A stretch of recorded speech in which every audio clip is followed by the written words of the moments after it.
오늘 묵상의 제목은 면접관의 마음을 10분 만에 사로잡은 비결입니다. 묵상할 성경 본문은 창세기 24장 28절에서 49절입니다. 그중 요절은 32절과 33절 말씀, 즉 그 사람이 그 집으로 들어가매 라반이 낙타의 짐을 부리고 집과 사료를 낙타에게 주고 그 사람의 발과 그의 동행자들의 발 씻을 물을 주고 그 앞에 음식을 베푸니 그 사람이 이르되 내가 내 일을 진술하기 전에는 먹지 아니하겠나이다. 라반이 이르되 말하소서입니다. 서론 스토리텔링이 힘인 시대. 요즘은 스토리텔링의 시대라고 합니다. 입시, 취업, 사업, 심지어 연애나 결혼까지도 나의 이야기를 어떻게 매력적으로 전달하느냐가 성공의 열쇠가 되곤 합니다. 사람들은 단순한 정보나 스펙보다는 그 사람만의 독특한 경험과 가치관이 담긴 진솔한 이야기에 마음을 열기 때문입니다. 오늘 본문에는 4000년 전 한 편의 강력한 스토리텔링으로 상대방의 마음을 완전히 사로잡은 인물이 등장합니다. 바로 아브라함의 늙은 종 엘리에셀입니다. 그는 주인 이삭의 신부감을 구하기 위해 800km가 넘는 먼 길을 왔습니다. 우물가에서 극적으로 리브가를 만났지만 아직 가장 큰 관문이 남아 있었습니다. 바로 리브가의 가족들에게 결혼 승낙을 받아내는 일이었습니다. 특히 리브가의 오빠 라반은 만만치 않은 상대였습니다. 그는 계산적이고 탐욕적인 인물이었습니다. 과연 종은 어떻게 이 까다로운 상대를 설득하고 하나님의 뜻을 이룰 수 있었을까요? 오늘 종이 보여준 스토리텔링의 기술을 통해 세상 속에서 우리가 어떤 이야기를 하며 살아가야 할지 함께 묵상해 보고자 합니다. 본론 1. 사명 앞에서 정신줄 놓지 않는 태도. 리브가가 집으로 달려가 우물가에서 있었던 일을 알리자 오빠 라반의 눈이 번쩍 뜨입니다. 그는 동생이 받은 금 코걸이와 손목걸이를 보고 이 낯선 나그네가 엄청난 부자임을 직감합니다. 계산 빠른 라반은 즉시 우물가로 달려나가 종을 극진히 영접합니다. 낙타에게 짐을 부리고 여물을 주며 종과 일행에게 발 씻을 물과 푸짐한 음식을 대접합니다. 먼 길을 오느라 몸도 마음도 지쳤을 종에게 이처럼 반가운 환대가 어디 있겠습니까? 보통 사람이라면 긴장이 풀려 허겁지겁 음식을 먹고 상대방의 호의에 감사하며 적당히 분위기를 맞췄을 것입니다. 하지만 종은 달랐습니다. 눈앞에 진수성찬이 차려졌지만 그는 숟가락을 들지 않았습니다.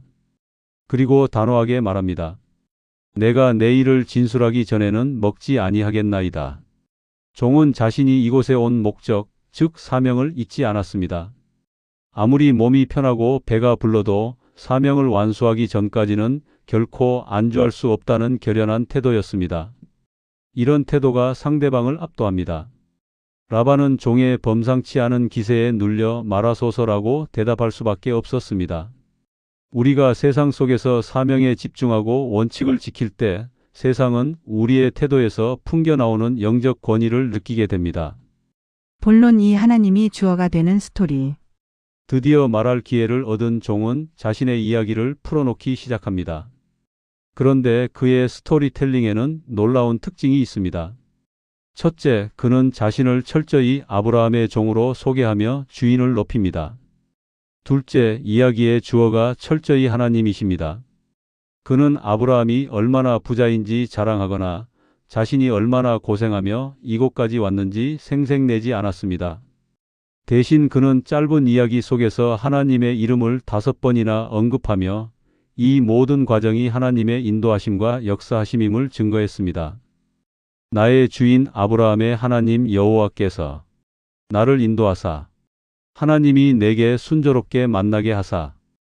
사실 라반의 집안은 하나님을 제대로 믿는 집안이 아니었습니다. 훗날 야곱의 이야기에서 보듯 그들은 우상을 섬겼습니다. 그럼에도 불구하고 종은 전혀 주눅들지 않고 당당하게 자신이 믿는 하나님을 선포했습니다. 이 일이 여호와께로 말미암았으니 우리는 가부를 말할 수 없노라. 종의 확신에 찬 스토리텔링 앞에 계산적인 라반과 부두엘도 결국 손을 들고 맙니다. 그들은 이 만남이 사람의 계획이 아닌 하나님의 주권적인 역사임을 인정하고 딸의 출가를 허락합니다. 하나님이 주어가 된 스토리는 세상 사람들의 계산기마저 멈추게 하는 강력한 힘이 있습니다. 결론, 당신의 스토리에는 누가 주인공입니까?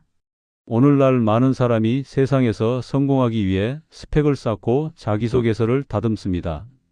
하지만 그 속에 과연 하나님이 계십니까? 혹시 불이익을 당할까봐, 세상이 싫어할까봐 하나님의 이름을 숨기고 있지는 않습니까? 내가 기독교인임을 숨기고 있습니까? 엘리에셀은 우리에게 보여줍니다. 진정한 스토리텔링의 힘은 화려한 언변이나 포장에 있지 않습니다. 내 삶의 주인이 하나님이심을 인정하고 매 순간 그분의 인도하심을 따르는 삶의 간증에서 나옵니다. 세상은 무관심한 척하지만 사실은 하나님과 동행하는 사람의 이야기에 귀를 기울입니다. 하나님이 함께하는 사람에게는 세상이 감당할 수 없는 영적인 위력이 있기 때문입니다. 그들 앞에서 우리가 당당하게 하나님을 이야기할 때 그들은 자신들이 가부를 결정할 문제가 아님을 깨닫고 결국 하나님의 뜻에 굴복하게 됩니다. 오늘 하루 여러분의 삶을 어떤 이야기로 채워가시겠습니까? 보잘것없는 나의 삶의 이야기가 위대한 하나님의 스토리가 되기를 소망합니다. 입시, 취업, 결혼 등 인생의 중요한 관문 앞에서 내 힘과 계산을 내려놓고 하나님이 일하시는 스토리를 만들어 갑시다. 내가 죽고 하나님이 사시는 그 이야기야말로 세상을 변화시키는 가장 강력한 무기가 될 것입니다. 함께 기도하면 좋겠습니다. 역사의 주관자 되시는 하나님, 내세울 것 없는 저희의 삶에 찾아오셔서 위대한 하나님의 이야기를 써 내려가시니 감사합니다. 때로는 눈앞의 편안함과 세상의 유혹에 마음을 빼앗겨 사명을 잊고 살아갈 때가 많았음을 고백합니다. 주님, 엘리에셀처럼 어떤 상황에서도 사명을 잊지 않는 영적 긴장감을 허락해 주시옵소서. 세상 사람들 앞에서 하나님을 부끄러워하지 않고 내 삶의 주인이신 하나님을 당당하게 간증할 수 있는 용기를 주옵소서. 나의 스펙이나 능력이 아닌 나와 함께 하시는 하나님의 살아있는 스토리가 세상을 감동시키고 주님의 뜻을 이루는 강력한 도구가 되게 하옵소서. 우리의 삶을 통해 하나님의 영광스러운 이야기가 계속되기를 소망하며 예수님의 이름으로 기도드립니다. 아멘.